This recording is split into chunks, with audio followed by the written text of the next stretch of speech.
Good morning everyone. Now, lesson 4 electoral politics. Election के बारे में हमें पढ़ना है। तो सबसे पहला क्वेश्चन मैंने आपको बताया था इससे रिलेटेड, वाई इलेक्शंस। इलेक्शंस क्यों ज़रूरी है? देखिए, इसके लिए हम हरियाणा का एक स्टोरी आपको मैं सुनाऊंगी।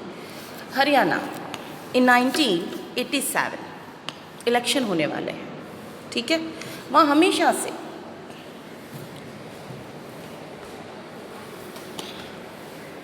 से कांग्रेस जीतती आ रही है, मतलब कांग्रेस अपनी सरकार बनाती आ रही है। लेकिन इस बार वहाँ एक अलग पार्टी ने अपने लिए जगह बनाई है, अपने लिए स्पेस मेंटेन किया है, और वो है चौधरी देवीलाल, है ना। The state had been ruled by Congress party lead government since 1982। Clear. 1982 का जब इलेक्शन हुआ था तब तक कांग्रेस ही पार्टी में रही थी। अब जो इलेक्शन होने वाले हैं वो होने वाले हैं 1987 के इलेक्शंस। मैंने आपको पहले ही बताया हुआ है कि एवरी 5 इयर्स, हर 5 साल बाद इलेक्शंस होते हैं, है ना। वेरियस पार्टीज़ के लिए इलेक्शन, वेरियस पोस्टर्स के लिए इलेक्शंस होते हैं, कभी लोकसभा के, कभी विधानसभा के, कभी पार्षद के, इस तरह से इलेक्शंस होते रहते हैं। क्लियर। तो अब लगातार वहाँ पर कांग्रेस की सरकार बन रही है, तो लोग जो थे, वहाँ के पीपल जो थे, वहाँ की आम जनता, वो उससे खुश नहीं थी, है ना। उनमें एक गुस्सा था उसके प्रति कि भाई नहीं, अब की बार इसे कुछ ऐसा हो नया। तो ऐसा सारा सिचुएशन देख के वहीं में से, उन्हीं लोगों में से कोई एक निकल कर आया जिनका नाम था चौधरी देवीलाल, ठीक है। उन्होंने अपनी एक अलग पार्टी बनाई, कुछ लोगों को उन्होंने इकट्ठा किया, वहीं हरियाणा के लोगों को उन्होंने इकट्ठा किया और अपनी एक पार्टी बनाई जिसे नाम दिया गया लोकदल। अब वो पार्टी वही कैंपेनिंग वाला हिसाब घूम रही है लोगों में, क्योंकि लोगों को तो जानना पड़ेगा ना कि कौन कौन है जिसे हम वोट दे सकते हैं, कौन कौन पीपल है जो इसमें इलेक्शन में खड़ा हुआ है, जो चूज़ होकर आना चाहता है, हमारा रिप्रेजेंटेटिव बनना चाहता है। तो जब उन्हें पता लगेगा तभी तो वो वोट करेंगे ना। तो वो वोट करने के हिसाब से उन्होंने कैंपेनिंग शुरू की। अब जब कैंपेनिंग शुरू की तो उन लोगों ने, जो लोकदल था, चौधरी देवीलाल जी, उन्होंने लोगों को आश्वासन देना शुरू किया, श्योर करना शुरू किया कि अगर मेरी पार्टी जीत गई तो मैं सारे किसानों के लोन जो है वो माफ़ कर दूंगा, और स्मॉल बिजनेसमैन और जो है फार्मर्स, छोटे फार्मर्स, उन्होंने जो लोन लिया है वो मैं माफ़ कर दूंगा, ताकि आप लोग आराम से अपना बिजनेस रन कर सको और अच्छे से अपना काम कर सको। तो हरियाणा में क्या है, बहुत बड़ी बड़ी फैक्ट्रीज तो है नहीं ना हरियाणा में।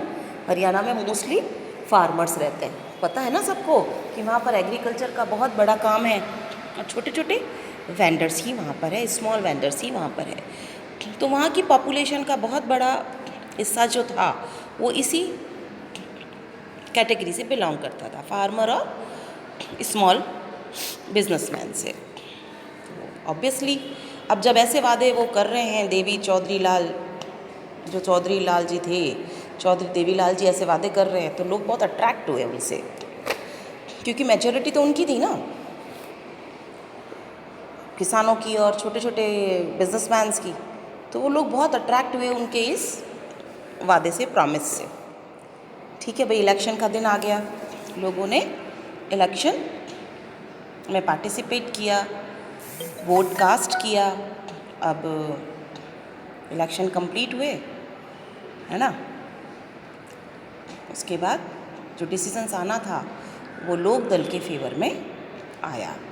तो जो लोकदल थी, लोकदल एंड इट्स पार्टनर्स, अकेला लोकदल तो था नहीं ना, क्योंकि एकदम से नई पार्टी का खड़ा होना, तो लोकदल और उसकी जो सहयोगी पार्टीज़ थी, मतलब उनके साथ जो और लोग जुड़े, 1-2 पार्टीज़ और होंगी, उन सबको मिलाकर फिर वापस इलेक्शन आता है तो वोट क्या होते हैं, काउंट होते हैं, फिर पता लगता है किस पार्टी को कितनी सीट्स मिली है। ये भी अलग अलग जगह सीट्स होती है, यहाँ की वहाँ की, सब मिलकर सीएम बनता है। जोधपुर से कौन जीता, जयपुर से कौन जीता, डीसा से कोटा से कौन जीता, बीकानेर, बाड़मेर, जैसलमेर, मतलब सब जगह का रिजल्ट आता है। फिर हमें पता लगता है कि किसको कितनी सीट मिली है। तो यहाँ पर भी हरियाणा के सारे जो भी डिस्ट्रिक्ट्स थे वहाँ से हमारे रिपोर्ट आ चुकी थी। तो रिपोर्ट में ये पाया गया कि जो टोटल सीट थी 90, टोटल सीट्स कितनी थी 90 सीट्स, उसमें से 70 सीट्स जो है वो लोक दल ने वॉन की है, जीत ली है। उसमें से 76 में भी अकेले 60 सीट्स जो थी वो लोक दल को मिली। 76 सीट्स जो थी वो तो लोक दल और उसकी पार्टनर जो भी पार्टीज़ थी उनको मिलाकर मिली थी, लेकिन उनमें से भी 60 सीट्स जो थी वो अकेले लोक दल को मिली, मतलब मेजॉरिटी के साथ वो सत्ता में आई। ठीक है, और आते ही ऑब्वियसली, और जो कांग्रेस थी केवल 5 सीट ही जीत पाई, है ना, केवल कितनी 5 सीट ही जीत पाई, बाकी की सारी दूसरी जो होती हैं ऐसी पार्टीज़ उन्होंने वॉन की थी। मतलब आप खुद देख लीजिए इलेक्शन किस तरह से फेरबदल कर देता है। देखा आपने 1982 तक कांग्रेस जीतती आई और अचानक से जनता ने अपना किस तरह से अपना माइंड चेंज किया कि कांग्रेस को केवल 5 सीट्स मिली, है ना। तो इलेक्शंस इसलिए बहुत ज़रूरी है, इससे लोगों का सामने आता है कि हाँ ये अवेयर हैं। ठीक है, तो इस तरह से सामने आया कुछ। तो इट्स पार्टनर वॉन, उन्होंने 70 सीट्स सबके लिए 60 सीट्स आपके लोक दल ने जीत ली। Once the election results were announced the sitting chief minister resign. अब एक बार जब रिजल्ट अनाउंस हो जाता है तो जो पुराना चीफ मिनिस्टर है उसे क्या करना पड़ता है, रिज़ाइन करना पड़ता है, क्योंकि अब नया आएगा ना।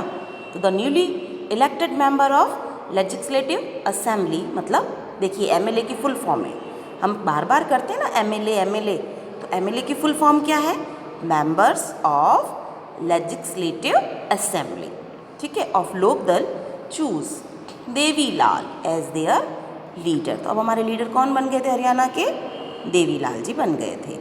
The governor invited Devi Lal to be the new chief minister 3 days after the election result were declared. Okay, so he mane Chaudhary Devilal, he became the chief minister.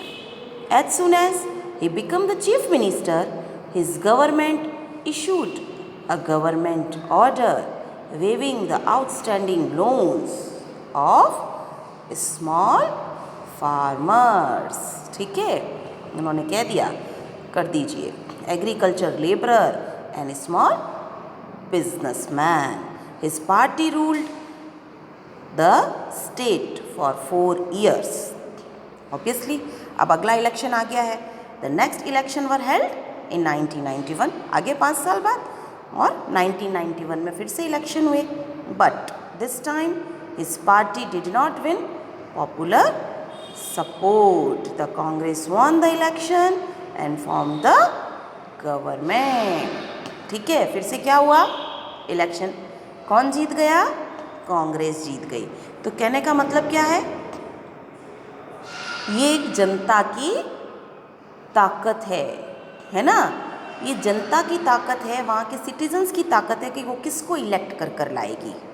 Clear, देखिए क्या तो पिछली बार 1987 की जब हम बात करेंगे तो कांग्रेस केवल 5 सीट से जीती, केवल 5 सीट ही उनको मिली, लेकिन वापस से 1991 में कांग्रेस ने फुल मेजॉरिटी हासिल कर ली।